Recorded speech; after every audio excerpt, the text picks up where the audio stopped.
Thank you everyone for coming to this LGBTQIA plus STEM Day webinar from the Kumpula LGBTQ organization, from the Science Basement, and from the FIM Equity and Justice group.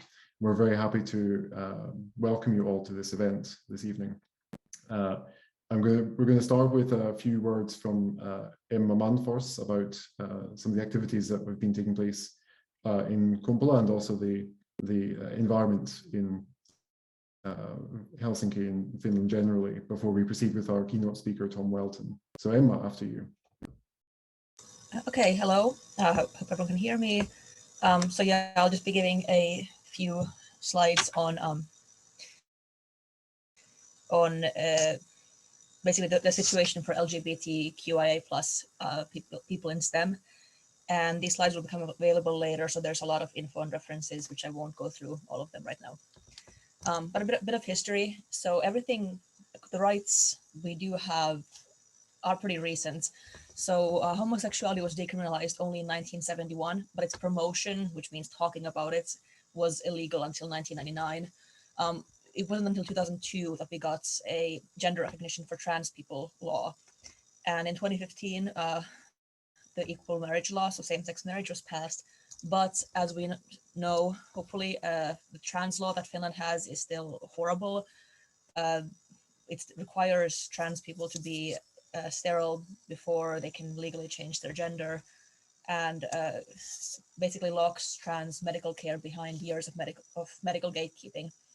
At the same time, LGBT research on LGBT issues has become more common, but it has issues still. Often trans, especially non-binary trans people, are ignored. Very rarely do they include aspex, so aromantic and asexual people.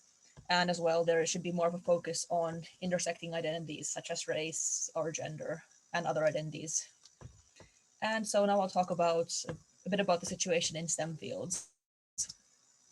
So there's a recent study on a large number of individuals that showed that LGBT individuals are more likely to experience significant career issues because of their sexual or orientation or gender. And that also includes harassment, and all of that can lead to health difficulties, including mental health issues, which are bad enough for everyone in STEM.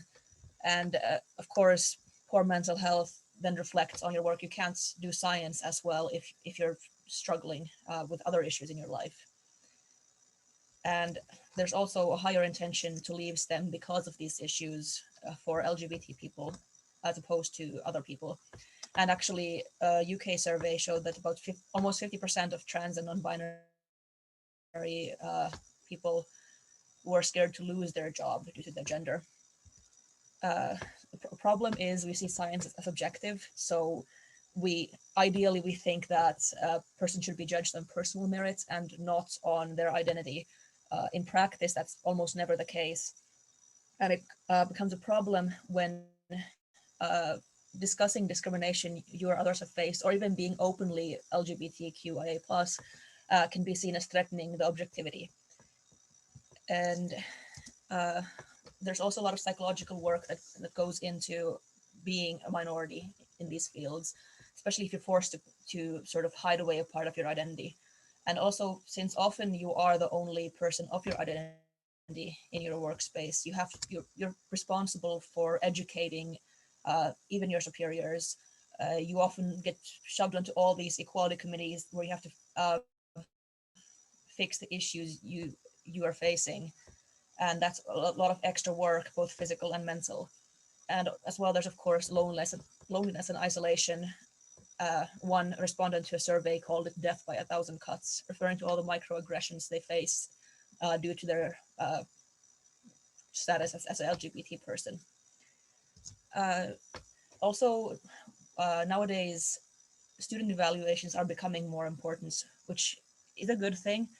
But the problem is student biases can also affect the evaluations they give. It's been shown that they evaluate minority teachers, so openly queer, but also other like people of color or female professors more harshly.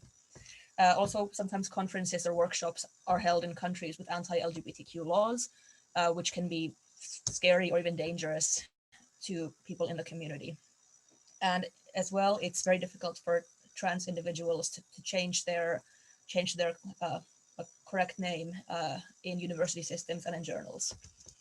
And of course, we also know that people's identities intersect, and so cis LGB plus people often have an easier time than trans people, as well as if you're a racial or ethnic minority or a woman, or even in STEM, if you're in a junior position, such as a PhD or postdoc. And also, shortly during COVID, everyone has suffered, but LGBT people face a higher percentage of people who are suffering. And yeah, here's all the links and further resources, which you can check out after. Yes, thank you. Thank you very much, Emma, for that really good introduction and setting the scene of how things are for us in Finland and how things are today.